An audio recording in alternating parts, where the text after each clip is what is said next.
नमस्कार, बहुत बहुत स्वागत है आप सभी का मेरे YouTube चैनल सिद्धांत सरल पद्धति पे। राहु केतु के गोचर फल को लेकर मैं हाजिर हूं आपके सामने। 23 सितंबर 2020 को राहु और केतु अपनी राशि परिवर्तन कर रहे हैं। राहु देव मिथुन राशि से आएंगे वृष राशि में और केतु देव धनु राशि से आएंगे वृश्चिक राशि में। 18 महीने राहु और केतु किसी भी राशि में रहते हैं गोचर के दौरान और 23 सितंबर 2020 से लेकर मार्च 2022 तक राहु केतु वृष और वृश्चिक में रहेंगे। राहु और केतु का गोचर फल बतलाना या राहु और केतु पर कोई भी फलादेश करना काफ़ी कठिन होता है, क्योंकि ये दोनों ही काफ़ी कंट्रोवर्शियल प्लैनेट होते हैं। राहु और केतु के बारे में अभी कहा जा रहा है कि दोनों अपनी अपनी उच्च राशि में आए हैं, लेकिन उच्च राशि में मिथुन और धनु में भी ये थे। ये एक कंट्रोवर्सी है जो सदा चली आती है और सदा चलती रहेगी। लेकिन एक खास बात मैं यहाँ बताना चाहूँगा जिस पे चर्चा अभी लगभग बंद हो गई है कि राहु और केतु मिथुन राशि में 15 डिग्री और वृष राशि में 15 डिग्री राहु उच्च में रहते हैं, मिथुन और वृष में, और केतु धनु और वृश्चिक में 15-15 डिग्री उच्च में रहते हैं। अब चूंकि राहु और केतु की वक्र गति होती है, उल्टा चलते हैं ये, इसलिए मिथुन राशि में 15 डिग्री से लेकर 0 डिग्री तक और वृष राशि में 30 डिग्री से लेकर 15 डिग्री तक उच्च के कहलाते हैं। और केतु देव भी इसी तरह धनु राशि में 15 डिग्री से 0 डिग्री तक और वृश्चिक राशि में 30 डिग्री से 15 डिग्री तक उच्च के कहलाते हैं। हालांकि कंट्रोवर्सी ये हो सकती है कि पूरा 30 डिग्री तक कैसे उच्च के रहते हैं ये, लेकिन ये कंट्रोवर्सी है, इसमें हम आप कुछ नहीं कर सकते।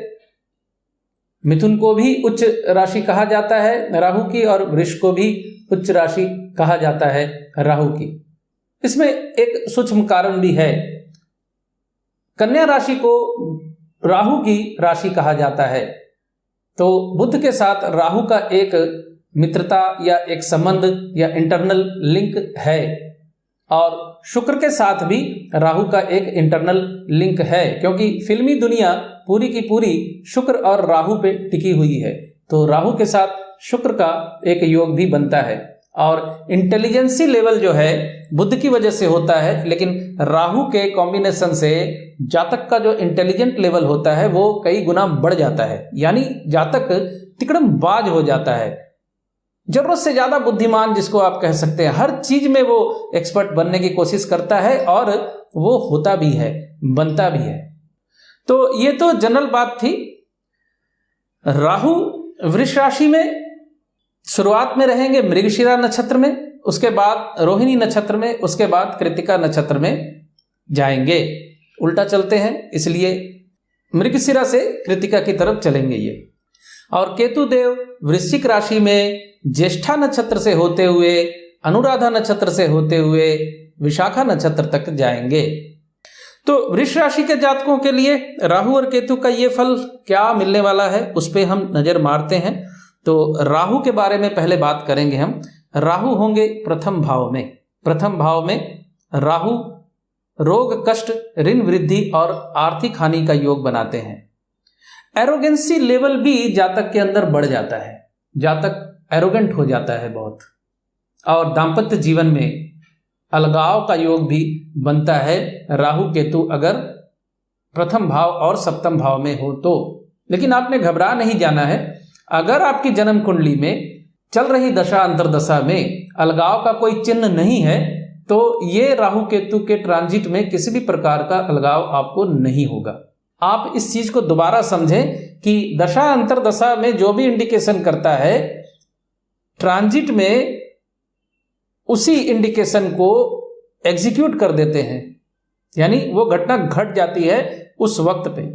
खैर ये गंभीर विषय है और लंबा विषय है।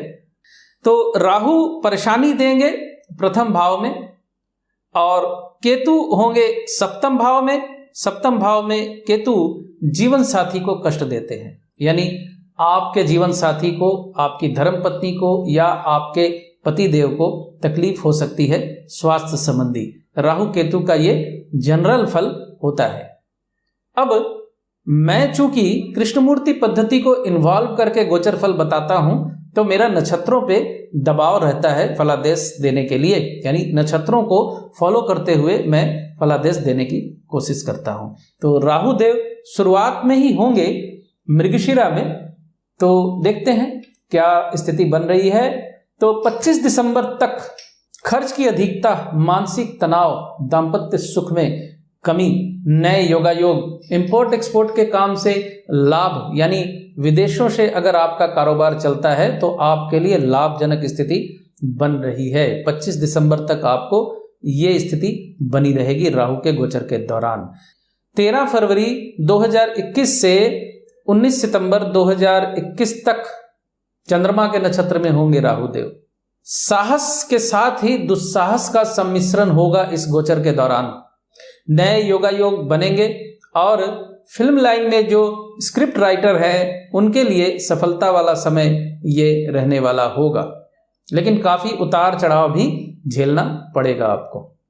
19 सितंबर 2021 से मार्च 2022 तक होंगे सूर्य के नक्षत्र में।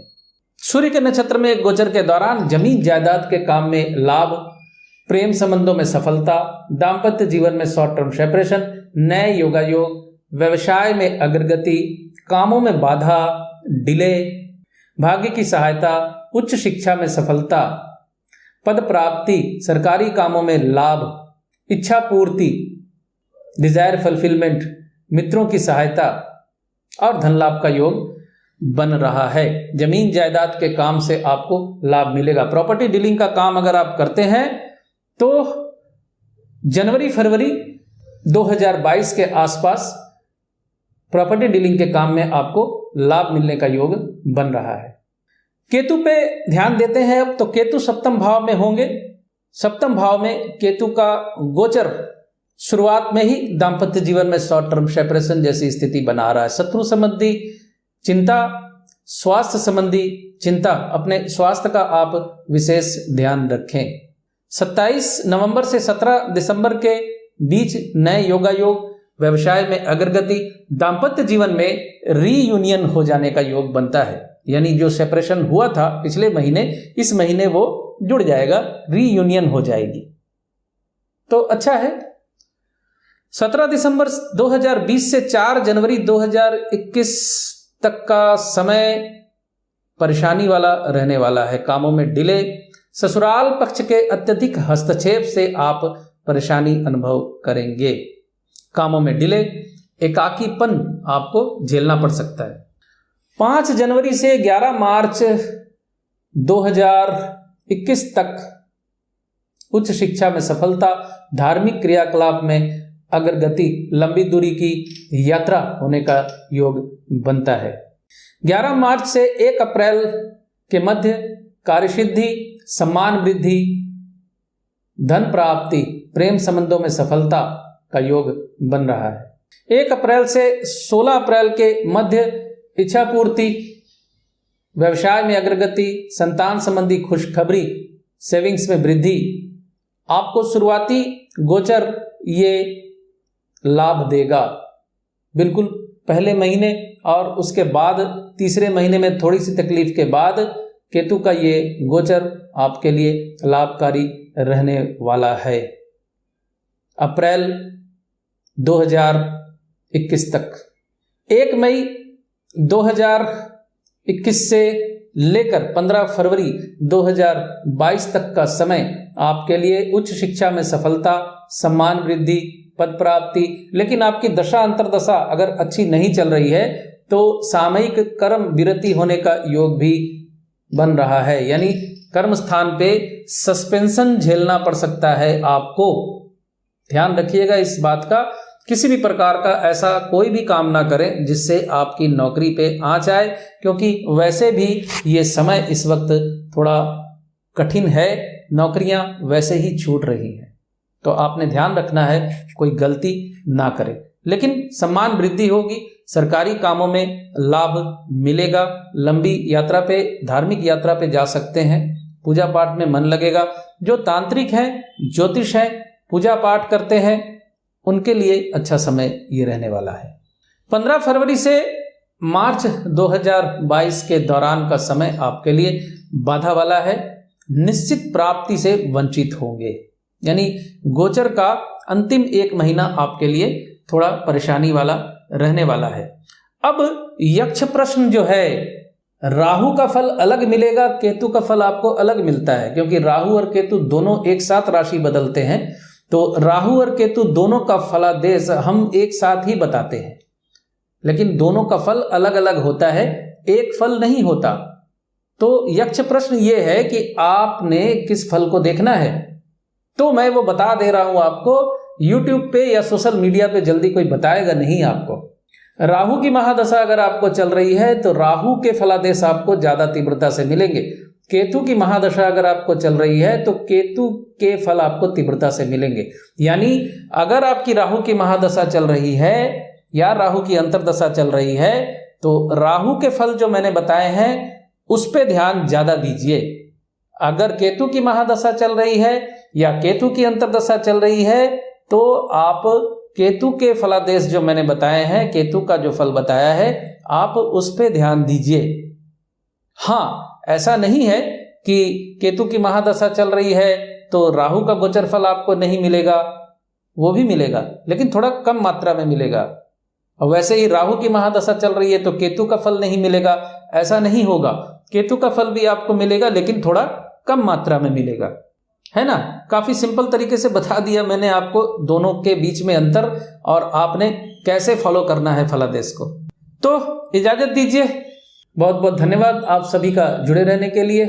मिलते हैं अगले वीडियो में। मिथुन राशि के जातकों के लिए राहु केतु का गोचर क्या फल लेकर आ रहा है। तब तक खुश रहिए, स्वस्थ रहिए।